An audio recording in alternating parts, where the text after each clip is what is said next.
So I just came out from the movie. I watched it just a couple of minutes ago. Oh my I goodness. saw the ending, and I love movies that leave you traumatized, where there's a bad ending. So what does that say about me? What do you think? Well, it means that you're embracing your darkness, and that's good. You know, not everything in life is about light. Especially in that movie, Yeah. I would say. Yeah.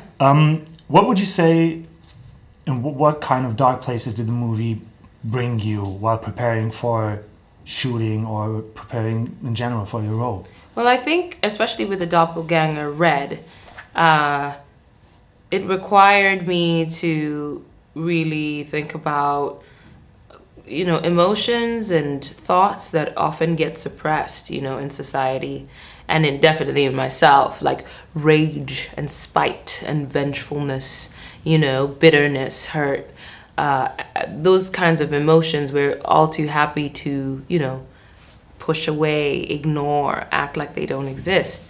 But in order to play this particular character, I had to kind of tap into that and use it as fuel. Actors and actresses always say playing a bad guy or a bad girl is always a lot of fun. Would you agree with that? I would agree, for sure. But it's exactly that. It's permission to be or express things that you don't often get a chance to express. And I think that's the beauty of art, is that you can put you know, your darker sensibilities to good use, you know, that there's something positive that can come out of that kind of negative space. There's a meme online that says something like, people watching horror movies alone at home are psychopaths. Oh, really? So I know you had to watch a lot of horror movies to prepare yourself. Would you agree with that? Well, I didn't watch them alone. I was too scared to watch them alone. I'm not that strong or that psychopathic, I suppose.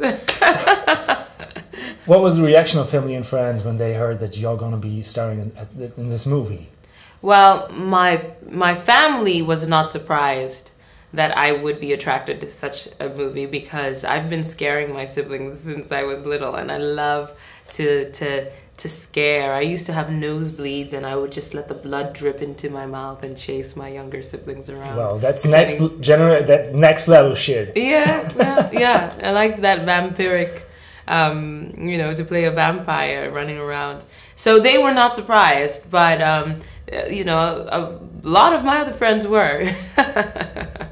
But yeah, I of course, working with Jordan Peele was the big appeal, and because he's so smart and he makes more than a horror film. You know, he makes cultural events, and he really gets people thinking. He uses the genre to get people really thinking and talking to each other, and that was definitely a big draw for me. Especially when you're a young human being and into arts like acting, music, and drawing and stuff like that. A lot of people tend to say, oh, so many people want to do that, get over it. Yeah. They don't believe in you. Maybe they want to try to bring you down. Is that something that you experienced? I experienced that from outside of my family. My parents were always very supportive of all my artistic expressions and stuff like that, and they really helped nurture that part of me. But yeah, of course, like teachers would always say, when are you going to get serious? When are you going to, you know, really start doing something real, you know? I laugh now. That's good. Last question. When I was a kid, I used to act too.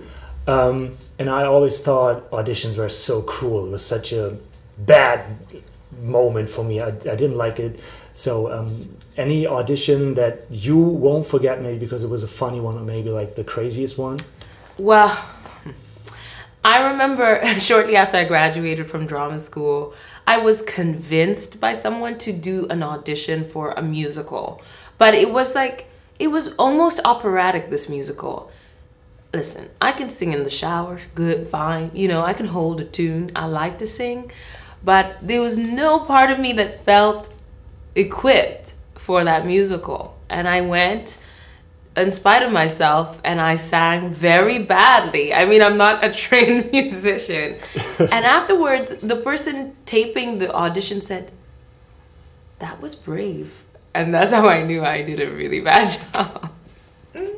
Yeah, that was very embarrassing. So no musicals in the future? No, I mean I did a movie in which I sang, but it's a zombie romantic comedy, and I play as kindergarten teacher singing to 5-year-olds. So I feel like that's a pass for me. I'm not trying to take, you know, Cynthia Erivo's job or whatever, you know. Yeah. So what I was really wondering for you as an actor, into what kind of dark places did you have to go to prepare for that role and for the movie?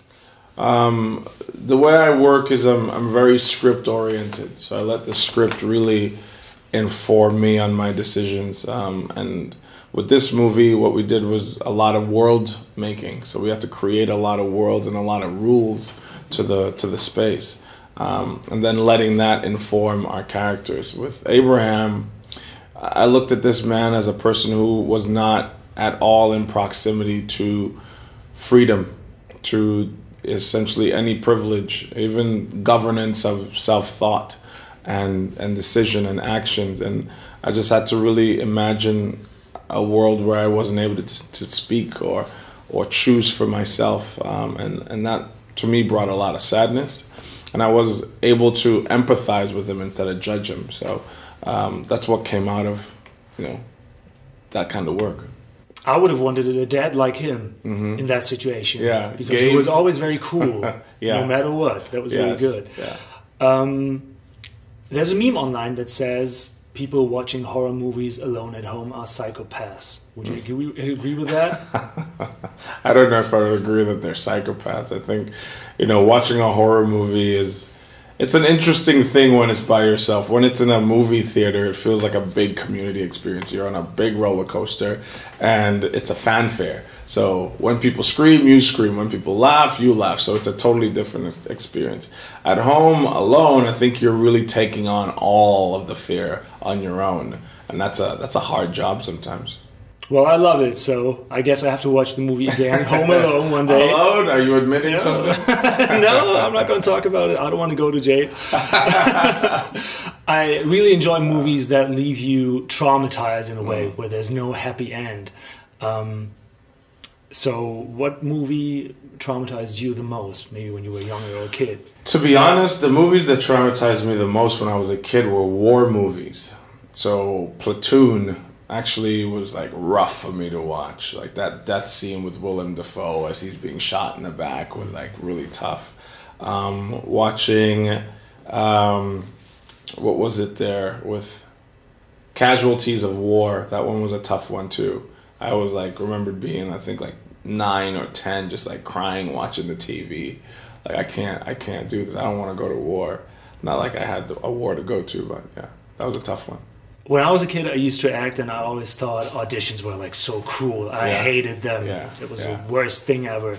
So do you remember an audition that was maybe kind of funny, or that you would maybe tell forever about? Yeah, I remember a lot of my first auditions. So I think my first ever audition for anything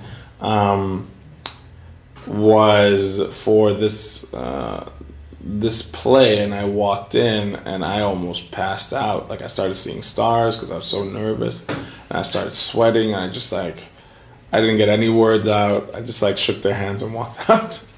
And you did get the job, I guess. I actually got the job. It's actually really funny, yeah.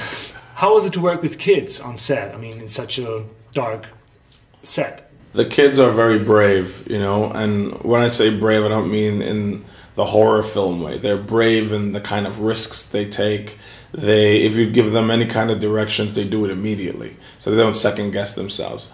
And there's a lot they could learn. When it came to scheduling, it made the work really focused because we didn't have an entire like 14, 16 hour day to waste. We had to get them out, so we had to be really focused to get the shots done by the time they'd have to leave. So it really made shooting very precise and like straightforward. Kiss FM.